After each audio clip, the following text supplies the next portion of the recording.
If you're having problems with your septic system and you're tired of spending so much money each year to have it pumped, then SeptiClean is the answer for you. SeptiClean is an advanced specially formulated blend of bacteria used in the treatment of home and commercial septic systems. The breakdown of waste in your system relies on biological activity of naturally occurring bacteria. SeptiClean restores the natural biological process in your septic system and boosts the existing biological activity. SeptiClean is completely safe on all plumbing and can help prevent expensive emergencies in pumping. SeptiClean has approximately 6 to 100 times the bacteria count of other leading off-the-shelf brands in a 1-year supply. SeptiClean comes in a water-soluble pack, which you flush down the toilet once a month with no mess or stress. Save time, money, and maintenance on your septic system. Find SeptiClean at Emporium True Value Hardware on Main Street in Sag Harbor or visit micro-tab.com. That's micro-tabb.com. Micro-tabb.com. Good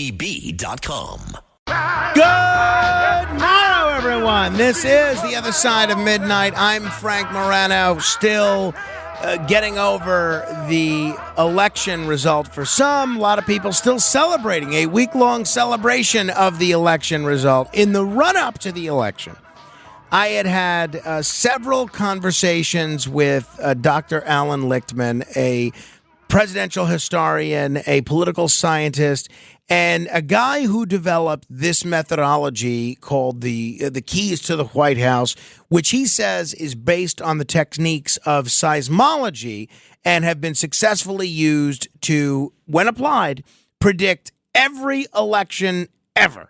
And in the case of Alan Lichtman, he himself has used them to predict every election accurately since 1982. I had one political scientist on from Europe a couple of weeks ago. He said, nah, the keys are interesting, but no, they don't work. They don't work, and it's not a good way to pick presidents. Then I had another fella on who said, no, the keys do work, but Alan Lichtman has actually misapplied several of the keys. The keys are right, but Alan Lichtman's interpretation of the keys, that's inaccurate. Now, whatever the case may be, Alan Lichtman has said and acknowledged he got them wrong. This was part of Alan Lichtman's response to why the keys didn't work. Now, this is a short part of it because he was been on everywhere. He did an hour and a half on his own YouTube show explaining this. He went on Chris Cuomo's show. He went on Michael Smerconish. Went on everywhere. Here he was explaining on CNN why the keys didn't work this time. I've always said, some unique features could break the patterns of history, and I think that's happened here. First of all, a unique feature specific to this election.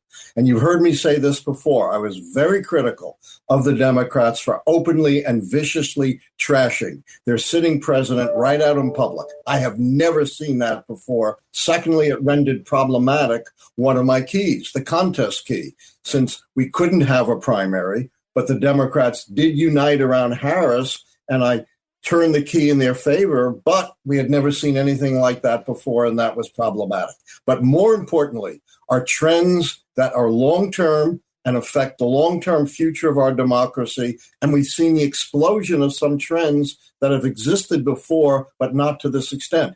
Disinformation. Elon Musk is, I don't know how many hundreds of billions he has. He has been the director of misinformation. 2 billion views of his spreading of disinformation, not just about the economy, but about immigrants, about minorities. We've never seen disinformation at this scale. Next, we have never seen to this scale the agitation of 3 trends that have been very deeply embedded in American history: misogyny, racism, and xenophobia. I have to tell you, I found the first 30 seconds of that clip pretty interesting, that maybe the contest key was a little wacky this time because there was not really a contest. But I found, and I'm going to say this to Dr. Lichtman if and when he comes back on the show, I found the last 30 seconds of that so bizarre, blaming disinformation. There's disinformation in every election, but I have come to agree with the gentleman that we spoke to right before the election who said the keys are right, but Alan Lichtman just got them wrong this time. That man is a presidential historian in his own right, an author, a Columbia University professor, somebody that's run for office in New York City. He's an expert on many things, including the Saudi royal family. Dr. David Eisenbach. Dr. David Eisenbach, welcome back. Congratulations. You were right. Thank you, Frank. So Alan Lichtman says, the keys didn't work because of the contest key being a little wacky, and because of Elon Musk and disinformation, and because of misogyny. What'd you make of his explanation there? Well, Alan's keys are great. His answers this time around were wrong, I think, because of his feelings towards Trump. I think that shaped his answer. The one key, you only need to turn 2 additional keys in the opposite direction from how he found them this year, and you get the opposite result.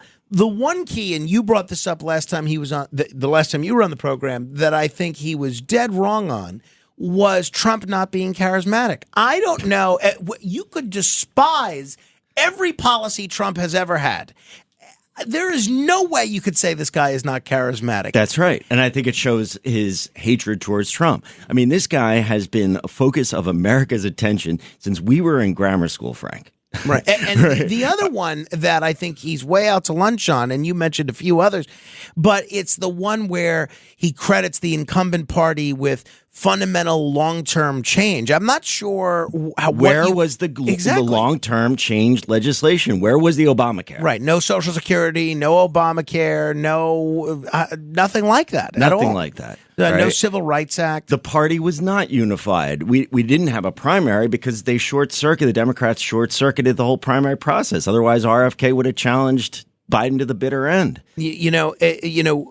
Sean Connery in the movie Finding Forrester is trying to give instructions to a writing pupil of his, and he tells him, punch the keys, for God's sake. Punch the keys. Is it time to get rid of these keys? Should we disregard them? The keys are great. It's just you got to be straight up in how you answer it. And a historian, the cardinal sin for a historian is allow your politics to shape your take on history. And I think Alan fell into that trap. Alan always cautioned, at least what he told me, his students about that. He said, if you're going to let your personal biases affect how you predict elections, you're only going to predict elections correctly half the time. That's right. Look, I wasn't happy with my answers to Alan's keys, but you just got to straight up just look at the facts. It's funny. There's another movie called Can You Ever Forgive Me, where someone's impersonating the writing of Dorothy Parker, and she says, and it's played by Melissa McCarthy, who's great in this film, she says, at this point in life, I write better Dorothy Parker than Dorothy Parker does. I'm wondering, does David Eisenbach interpret Lichtman's keys better than Alan Lichtman does? Well, we'll see in 4 years. We will indeed. All right. Okay, so we'll keep an eye on that. You mentioned last time you were here that you're a Democrat. It's only been a week since Trump has been the president-elect. As far as you're concerned, what are your hopes and fears in the next Trump administration? Yeah, my fears are that he won't do what he promised to do in a number of ways. First off, he's got to operate from a place of love and not hate.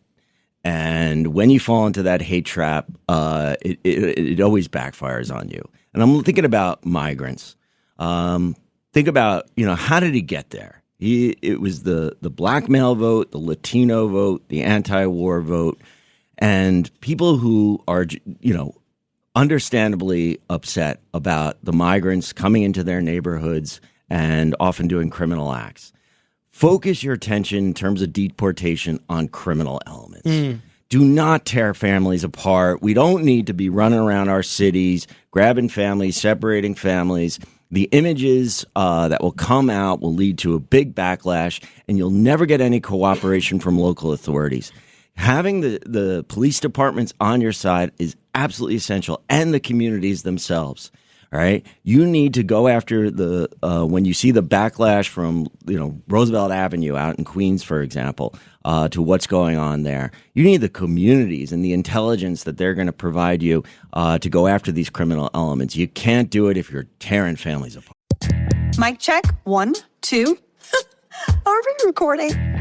Hi, I'm Michelle Bernstein, an award-winning chef, restaurateur, and mom. I have a lot on my plate, including my psoriatic arthritis symptoms. That's why I was prescribed Cosentyx. It helps me move better. Cosentyx secukinumab is prescribed for people 2 years of age and older with active psoriatic arthritis. Don't use if you're allergic to Cosentyx. Before starting, get checked for tuberculosis. An increased risk of infections and lowered ability to fight them may occur, like tuberculosis or other serious bacterial, fungal, or viral infections. Some were fatal. Tell your doctor if you have an infection or symptoms like fevers, sweats, chills, muscle aches, or cough, had a vaccine or plan to, or if inflammatory bowel disease symptoms develop or worsen. Serious allergic reactions and severe eczema-like skin reactions may occur. Learn more at 1-844-COSENTYX or Cosentyx.com. Ask your rheumatologist about Cosentyx. This podcast is supported by Progressive, a leader in RV insurance. RVs are for sharing adventures with family, friends, and even your pets. So if you bring your cats and dogs along for the ride, you'll want Progressive RV insurance. They protect your cats and dogs like family by offering up to $1,000 in optional coverage for vet bills in case of an RV accident, making it a great companion for the responsible pet owner who loves to travel. See Progressive's other benefits and more when you quote RV insurance at Progressive.com today. Progressive Casualty Insurance Company and Affiliates. Pet injuries and additional coverage and subject to policy terms. Acura's all-new ADX, a compact SUV that isn't just built for one thing. It's precision-crafted for everything. To escape the grind with available all-wheel drive. To go with your flow with available Google built-in. Hey Google, turn it up. Okay, turning up the volume. And crafted to be heard with an available Bang & Olufsen premium sound system. The all-new Acura ADX, crafted to match your energy. Acura, precision-crafted performance. Take your vibes on go, go, go, go. Google is a trademark of Google LLC. Choosing a bottled Starbucks Frappuccino drink that's all flavor and just 100 calories? Easy. Choosing between creamy vanilla, double chocolate, and sea salt caramel flavors? A little harder. Try the delicious new Starbucks Frappuccino light drinks. Look for them wherever you buy groceries. Start with Starbucks coffee. You know, that is exactly the advice that our station's owner, John Catsimatidis, said that he gave Donald Trump about deportation. Focus on the criminals, the really bad guys that everybody agrees shouldn't be here, and prioritize their deportation rather than peaceful people that are just, minding their own business, essentially. That's right. So Trump could work with local officials like Eric Adams, all right? But you'll spoil it if you get Stephen Miller in there and he starts, tearing families apart, right? You will spoil any potential cooperation from any local authority. Do you have any thoughts on the Trump picks that we have seen so far announced? Marco Rubio at State, Pete Hegseth as Secretary of Defense, John Ratcliffe as head of the CIA, Congressman Walz as Director of National Intelligence, Lee Zeldin at the head of the EPA, Lee Stefanik as UN ambassador. How are you feeling so far? I'm not happy about Marco Rubio. Remember, always in life, remember who got you there. And it was the anti-war movement that helped tremendously, all right, getting Trump back into office. You got to get out of these wars. And Marco Rubio is a neocon. I know he's been trying to change his stripes, but you put him in charge of state and you got a real problem, all right? It's one thing to have, advisors who disagree with you in the White House, but you give them an agency, you give them a department, they can really thwart your agenda. That's what I would be worried about. Yeah, and I think you and I are largely in accord on foreign policy. I often find what you say either persuasive or that I just agree with it from the get-go. Nothing more so than the subject of Saudi Arabia. And Saudi Arabia's Crown Prince, Mohammed bin Salman, hosted a joint Arab League and Organization of Islamic Cooperation Summit in Riyadh on Monday. And the Crown Prince, who, of course, was one of the first Gulf leaders to score a congratulatory call with President Trump, didn't mince words. He called for the establishment of a Palestinian state, preserving Lebanese sovereignty, and reaffirming its condemnation and utter rejection of the genocide perpetrated by Israel against the Palestinian people.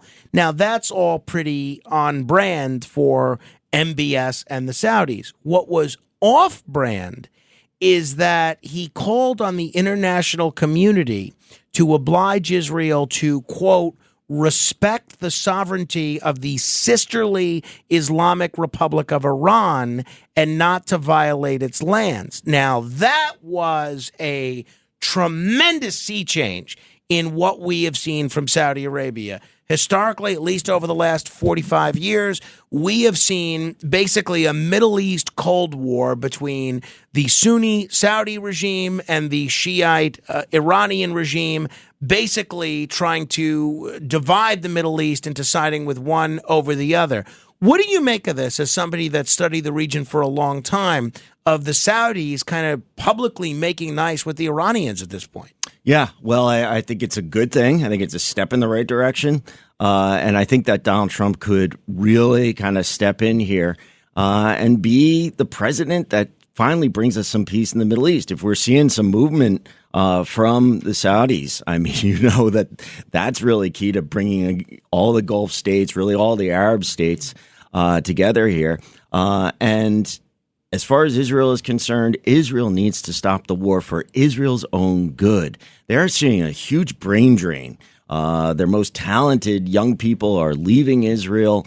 Israel can't survive in the long term right now at this pace. So if Trump can bring some peace to the Middle East, my God, give him a Nobel Peace Prize. If the thinking was that part of the reason that the Iranian-backed militias, Hamas, and then a little bit later Hezbollah, went forward with the October 7th attack and the ensuing hostility was because the rumor was that Saudi Arabia was very close to establishing relations with Israel. What's the status of that at this point, Saudi-Israeli relations? I think that you saw it with the statement the other day that they can't make peace with Israel as long as this war is going on in Gaza or even Iran at this pace. So it can't be piecemeal. It's got to be a big deal. It's got to be coordinated between the Israelis, the Iranians, the Saudis, and the United States of America. And if Donald Trump can bring his talents of the art of the deal to the Middle East, please do it. We saw Israel's finance minister announce plans to push for Israel to annex the West Bank. I can't imagine that's going to go over well in the Middle East, the Arab countries in the Middle East. Well, Israel in annexing the West Bank, now you're incorporating that Palestinian population into your general population. Do you give them voting rights? Can Israel maintain its democracy if that happens? The answer is no. This has been a conundrum for Israel for decades. You can't have the West Bank and a democracy at the same time. And it's going to be interesting to see where things go. Before I let you go, as a New Yorker, but as an observer of political science, I have to ask you your view of what we're seeing with Eric Adams. How do you foresee the next, 5 months between now and when his trial is supposed to be starting going for the mayor? He's going to keep on being the mayor. He's going to challenge that trial. I think even if he gets convicted, he'll win on appeal. And he might actually ride this into another term because, everybody loves an underdog. Everybody loves the guy who's getting picked on. He's doing it over this migrant crisis. That's how he's going to pitch it. He can win the more conservative parts of the Democratic electorate.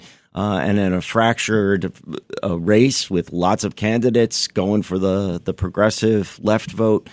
He can win another term. David Eisenbach, it's always interesting to talk with you. Thanks so much for coming in studio. Appreciate it. Thank you, Frank. We'll check in with you 4 years, see how Alan Lichtman's keys are shaping up. David Eisenbach, always worth listening to, always worth reading. We'll talk with him again soon. And we will chat with Noam Laden in a moment, get an idea of what's in the news today. We'll do that straight ahead.